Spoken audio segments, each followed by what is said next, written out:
जय श्री कृष्णा दोस्तों। आज हम फिर रूबरू हुए हैं एक नए नोटिफिकेशन के साथ में। राजस्थान सरकार द्वारा लगातार भर्तियों का सिलसिला जारी है और आज फिर एक नई वैकेंसी का नोटिफिकेशन जारी किया गया है। आज हम बात करेंगे आरपीएससी के द्वारा संस्कृत शिक्षा कॉलेज विभाग में वैकेंसीज निकाली गई है, पीटीआई की और पुस्तकालयाध्यक्ष की। तो आज हम उसके बारे में विस्तार चर्चा करेंगे। क्या उसकी एज लिमिट है, कौन कौन उसका फॉर्म भर सकता है, क्या उसकी क्वालिफिकेशन है, किस प्रकार आप फॉर्म भर सकते हो, कब से लेकर कब तक फॉर्म भरना है, क्या और क्या क्या इंपॉर्टेंट बातें हैं, इन सब की हम चर्चा करेंगे। चर्चा करने से पहले आप वीडियो को लाइक कीजिए और शेयर कीजिए। जो भी अभ्यर्थी इस वैकेंसी की तैयारी कर रहा है वो इस वीडियो को शुरू से लेकर एंड तक देखिए, जिससे आपको पूरा विस्तृत क्या क्या जानना है, किस तरीके से हम फॉर्म भरना है, वो विस्तृत चर्चा इस वीडियो में हम करने वाले हैं। अगर आप इस चैनल पर नए हैं तो इस चैनल को लाइक कीजिए और अपने दोस्तों के साथ शेयर कीजिए, बेल आइकन पर प्रेस कीजिए, जिससे आगे जो भी नया नोटिफिकेशन आने वाला है वो आप तक पहुंच सके। देखिए, हम आज इस संस्कृत शिक्षा विभाग में जो वैकेंसी निकली है उसकी चर्चा करते हैं। देखिए, आरपीएससी के द्वारा संस्कृत शिक्षा कॉलेज विभाग में, है ना, संस्कृत शिक्षा कॉलेज में निकली है ना, कॉलेज विभाग में वैकेंसीज आई है पीटीआई और लाइब्रेरियन की।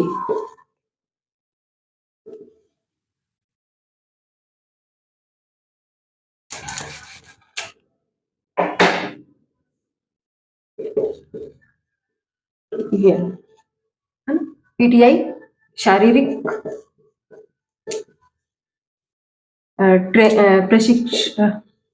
प्रशिक्षक अनुदेशक, है ना, और पुस्तकालय अध्यक्ष की।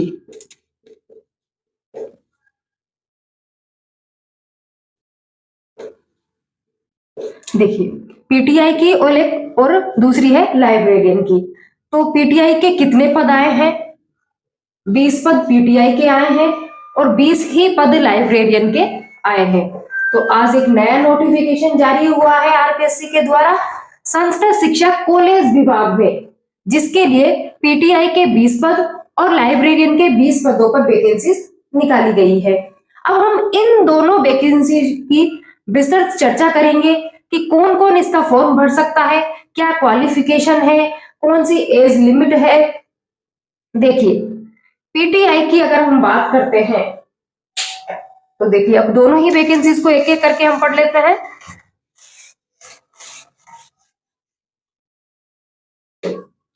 देखिए, पीटीआई के लिए क्या क्वालिफिकेशन है।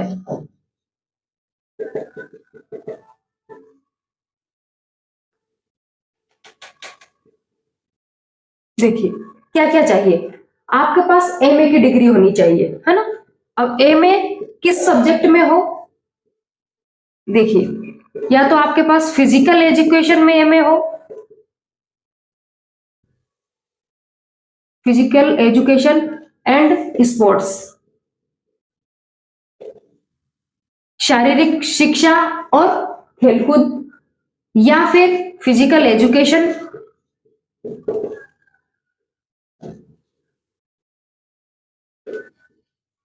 या स्पोर्ट्स साइंस।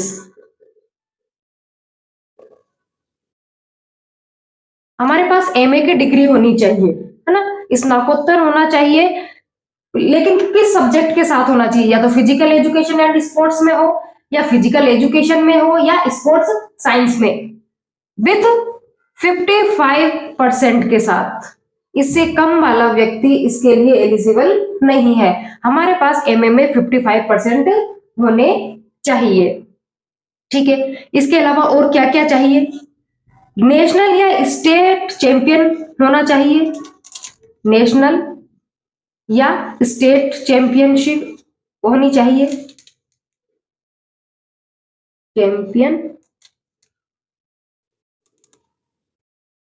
चैंपियनशिप हो, है ना, या फिर कॉलेज या या तो नेशनल या स्टेट चैंपियनशिप चलेगी, या फिर कॉलेज में या फिर किसी भी यूनिवर्सिटी में आपने किसी भी लीडरशिप की हो, किसी भी जो खेल कूद है, किसी भी आपका ऑर्गेनाइज हुआ हो, उसमें आप उसके क्या हो, उसको रिप्रेजेंट किया हुआ हो, ठीक है। किसी भी कॉलेज या विश्वविद्यालय में आपने में हुए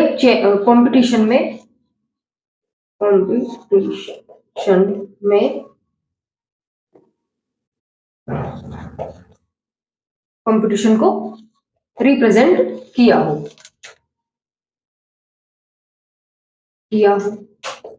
ठीक है।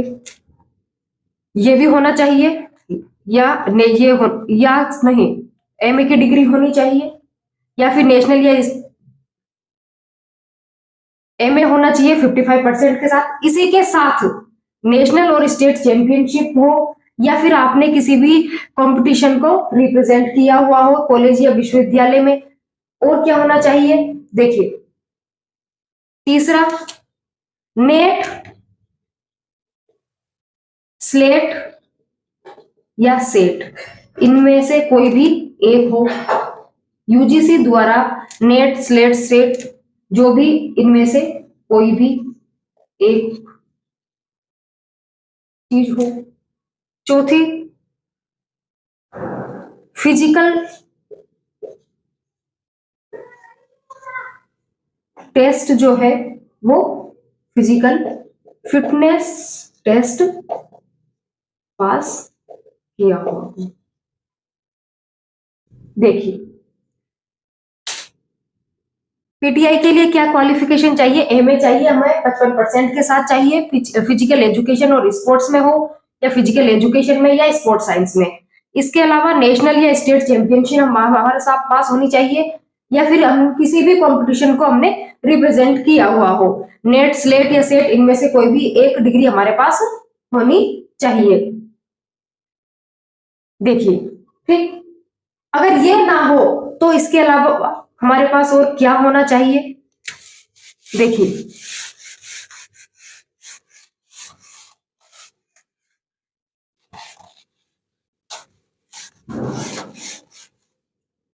अगर आपके पास या तो वो पहले वाली डिग्री आपके पास हो, अगर वो नहीं है तो इसके अलावा आपके पास क्या होना चाहिए, आप एमए किया हुआ हो किसी भी सब्जेक्ट से।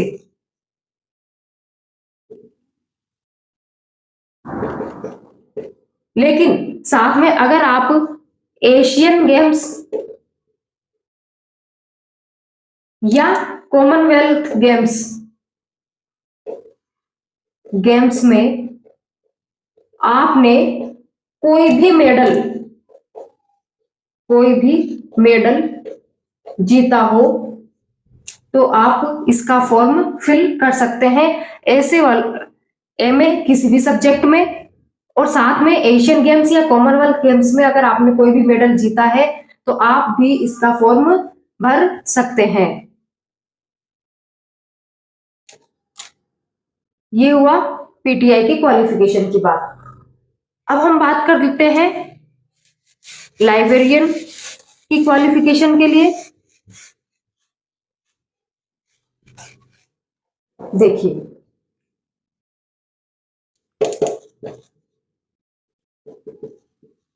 लाइब्रेरियन के लिए क्या चाहिए, आपके पास एमए की डिग्री हो, लेकिन किस सब्जेक्ट से होनी चाहिए। देखिए तो लाइब्रेरी साइंस से हो,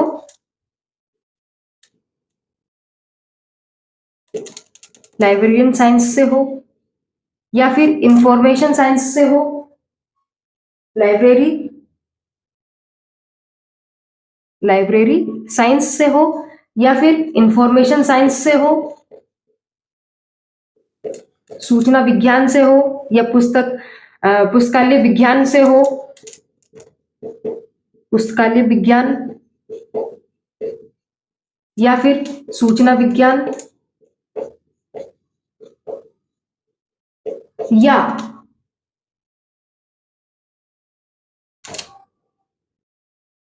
डॉक्यूमेंटेशन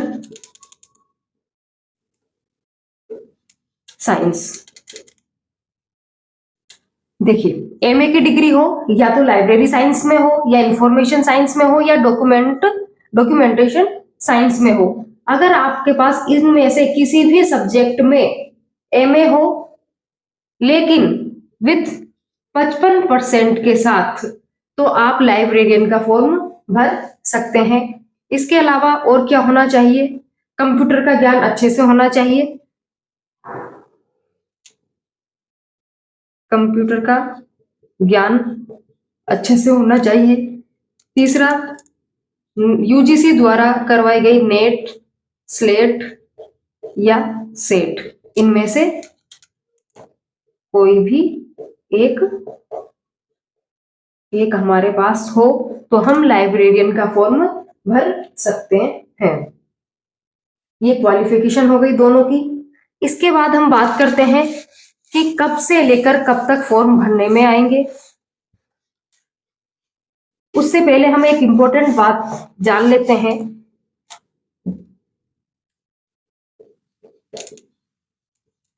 1 जून 2002,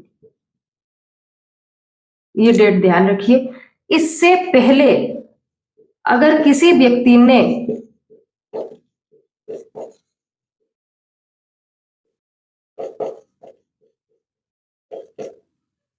नेट, स्लेट या सीईटी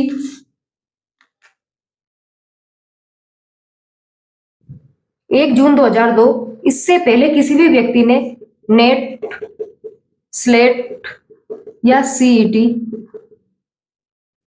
किसी भी प्रदेश से की हो तो वह इस एग्जाम में मान्य है। देखिए इंपॉर्टेंट बात क्या है कि 1 जून 2002 से पहले के व्यक्ति तो इस एग्जाम में शामिल हो सकते हैं, लेकिन अगर 1 जून 2002 के बाद में अगर किसी व्यक्ति ने नेट, स्लेट या सेट किसी दूसरे राज्य से की है तो वो इसमें मान्य नहीं है। इसलिए 1 जून 2002 से पहले के व्यक्ति तो फॉर्म भर सकते हैं लेकिन उसके बाद के नहीं भर सकते। इसके अलावा अगर यूजीसी द्वारा जिन विषयों में नेट, स्लेट, सीईटी करवाई जाती है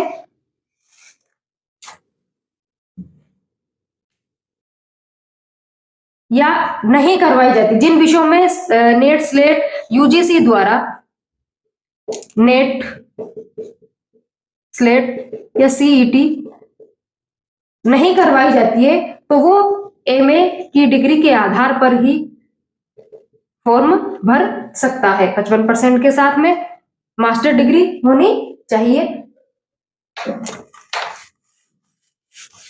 अब देखिए आयु सीमा,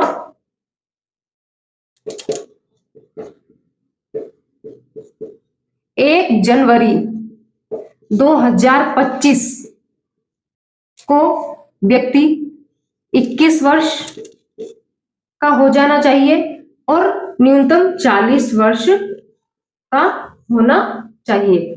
न्यूनतम 21 वर्ष का और अधिकतम 40 वर्ष, यानी कि 40 वर्ष से ज्यादा नहीं होना चाहिए। फॉर्म कब से शुरू हो रहे हैं?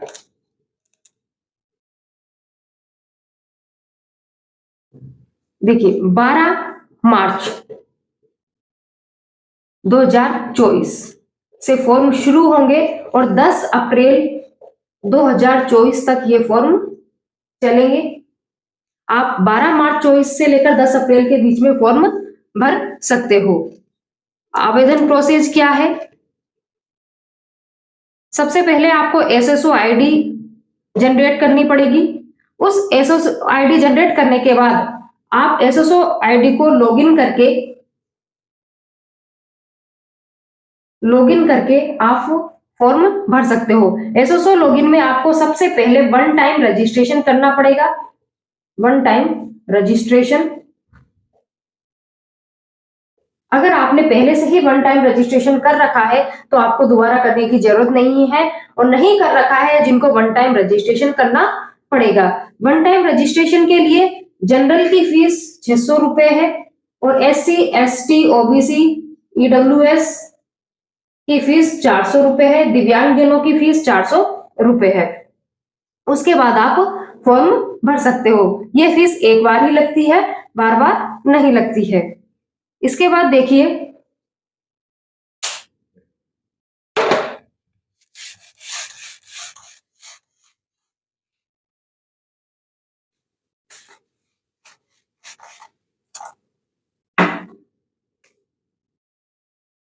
क्या इसका प्रोसेस रहने वाला है, एग्जाम प्रोसेस क्या है।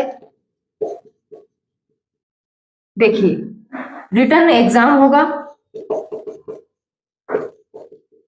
प्लस इंटरव्यू होगा। रिटर्न एग्जाम में 3 पेपर होंगे, फर्स्ट, सेकंड और थर्ड। पहला पेपर जो होगा वो सब्जेक्ट का होगा, 75 मार्क्स का होगा। दूसरा पेपर वो भी सब्जेक्ट का होगा, वो भी 75 मार्क्स का। और तीसरा राजस्थान की जीके का होगा, राजस्थान नॉलेज का होगा, और ये होगा 50 मार्क्स का। तो टोटल हो गए 200 मार्क्स का होगा। ये इसके लिए आपको मिलेंगे 3 घंटे का समय फर्स्ट पेपर के लिए। दूसरे पेपर के लिए भी मिलेंगे आपको 3 घंटे का समय, और जो तीसरा पेपर है उसके लिए मिलेंगे आपको 2.5 घंटे का समय मिलेगा। इंटरव्यू होगा। अब देखिए, क्या इसका सिलेक्शन प्रोसेस है। आपके इंडिविजुअल तीनों ही पेपरों में 36% होने चाहिए, यानी कि इसमें भी 36%, तब इसमें भी 36% और इसमें भी 36%, और तीनों को मिला के 40% होने चाहिए। तब जाके आप इंटरव्यू के लिए क्वालिफाई होंगे, तब जाके आप पास होंगे, और फिर मेरिट लिस्ट निकलेगी और उनमें से इंटरव्यू के लिए बुलाया जाएगा। इंटरव्यू की अगर बात करते हैं तो इंटरव्यू होगा 24 मार्क्स का, 24 मार्क्स का इंटरव्यू होगा। तो ये इसका सिलेक्शन प्रोसेस रहा। नेक्स्ट वीडियो के साथ हम फिर हाजिर होंगे। Thank you. आई होप ये वीडियो आपके लिए हेल्पफुल साबित हो। वीडियो को लाइक कीजिए और शेयर कीजिए। Thank you.